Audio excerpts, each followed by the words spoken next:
Bueno, buenas noches compañeros, camaradas. Estamos reunidos hoy aquí para homenajear a los comunistas caídos en la seccional 20 del Partido Comunista. No cayeron en vano, decía Fidel en 1989 en uno de sus grandes discursos.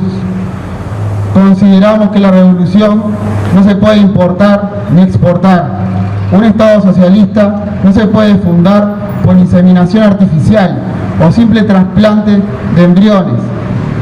La revolución necesita las condiciones propicias para ello, en el seno de la propia sociedad.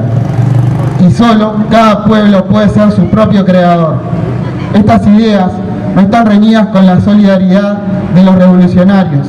Pueden y deben brindarse entre sí.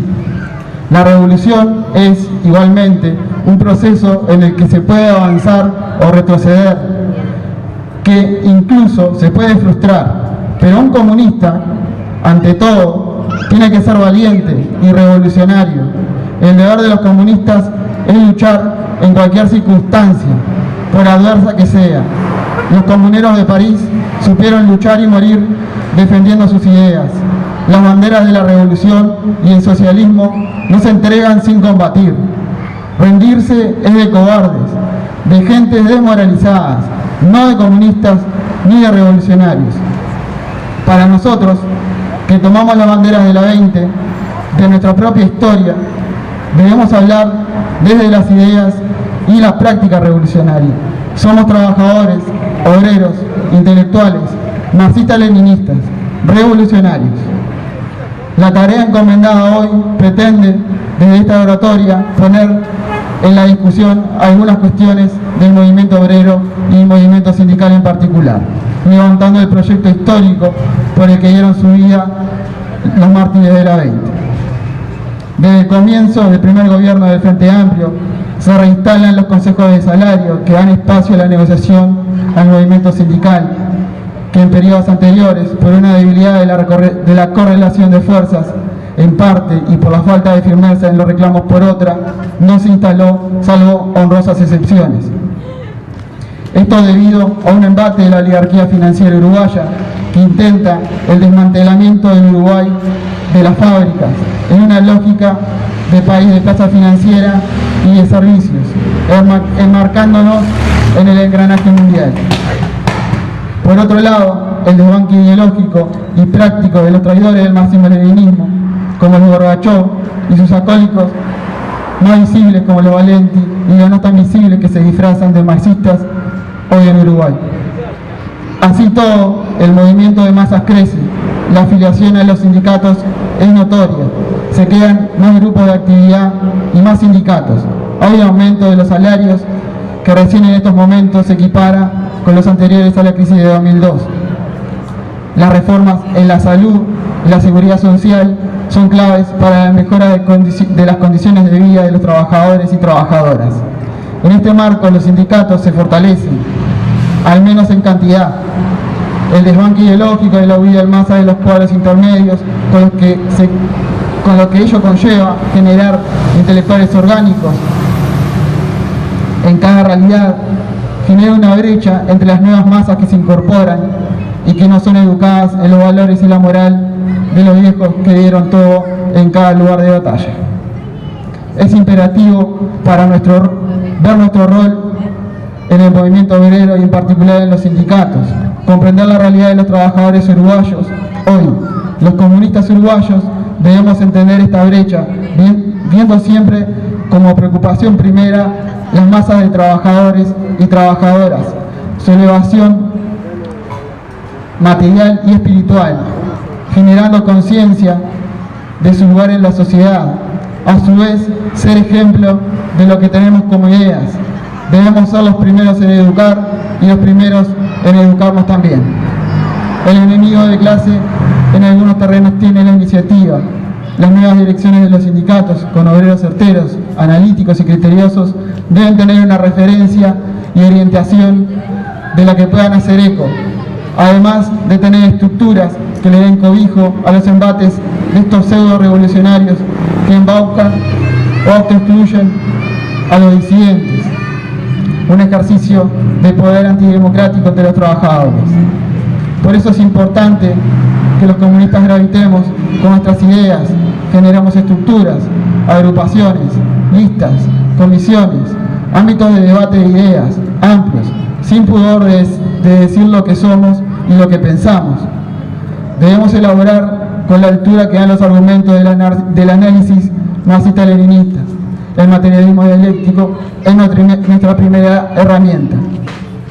En 2017 nos queda la síntesis de una ronda de consejos de salarios donde el gobierno concede, al cambiar las pautas anteriores, influido por las presiones imperialistas y la oligarquía criolla, establecer una ronda que apunta a contener a los trabajadores a futuro, congelando o reduciendo el salario en el peor de los casos, desindexando por un lado y por el otro supeditando los crecimientos salariales al crecimiento del sector.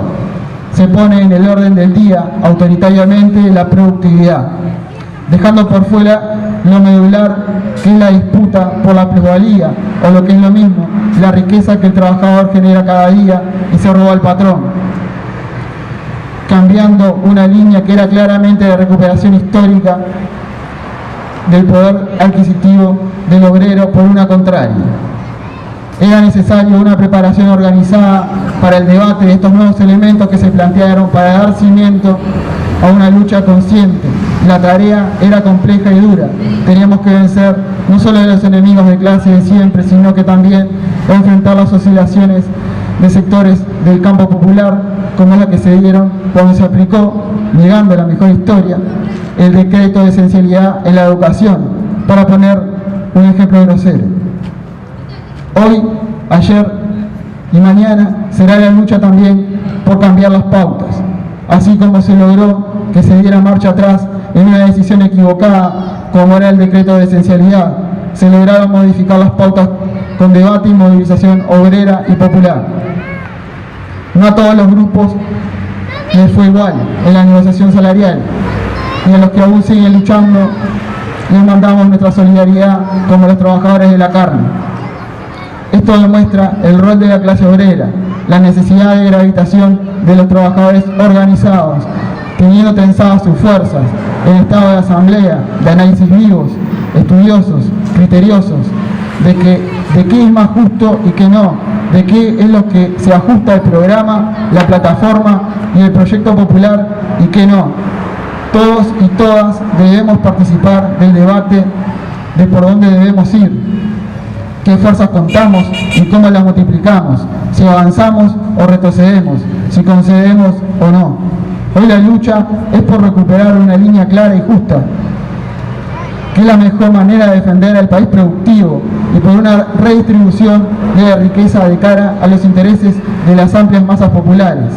La lucha de los consejos de salario es una elección que tenemos que tener en cuenta para la próxima rendición de cuentas frente a la presión del imperialismo y la oligarquía, para congelar y reducir el gasto social o la inversión del Estado en trabajo. Hay que movilizarse, discutir y hacer balance de lo actuado. Convocamos a los trabajadores y trabajadoras a organizarse, a movilizarse, educarse, a elevar la discusión en los sindicatos y en todos los ámbitos del movimiento obrero, y luchar como lo hicieron los mártires de la 20 y los mártires de Chicago. Se salió en gran parte de la emergencia social que nos dejó la crisis del 2002. Ahora es tiempo de volver a tomar el camino de las transformaciones de raíz. El modelo de plaza financiera se contradice con los intereses populares y se agota. Es un camino de dependencia económica del imperialismo yanqui, de depredación de los recursos naturales. Volvemos a lo que decíamos en un principio, tomamos la bandera de los mártires de la 20, el proyecto de transformación social de la sociedad, en sus estructuras, como la reforma agraria, de cara a los trabajadores, y de su superestructura, como la educación, que sea un fin en sí misma, y no funcionar al mercado, emancipatoria. Esto solo para poner un ejemplo. Por último, llamamos a la solidaridad internacionalista, porque los obreros no tenemos patria, a decir de Marx en el Manifiesto Comunista, o como decía Martí, patria es humanidad. Nos solidarizamos con los trabajadores y trabajadoras venezolanos que enfrentan al imperialismo yanqui y la oligarquía criolla, al pueblo sirio y palestino, el Medio Oriente, que se enfrenta a los intereses de los imperialismos yanqui, europeo, saudí y sionista por sus recursos naturales y su posición estratégica.